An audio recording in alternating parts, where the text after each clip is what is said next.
Hi, this is Deb from Catskill Mountain Paranormal.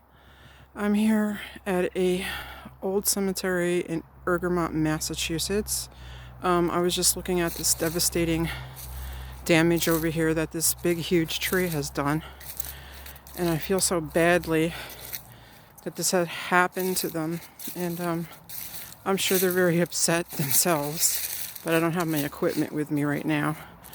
So I just want to show everybody the devastating thing that this tree has done to these older cemetery graveyard gravestones. And I'm not sure what had happened to this tree. It might have looked like the weather or some kind of lightning or something during the last rainstorm, but it is severely damaged. I'm just going to walk over here and show some devastating parts to this.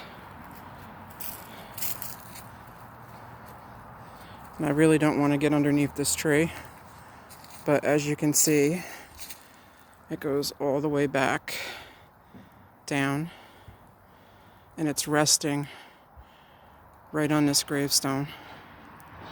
And the gravestone next to had a statue on it that's knocked to the ground face down. And I hope somebody really comes by and starts to work on this, because this is really, really a sad thing to watch and see. So thank you for viewing, and have a good evening.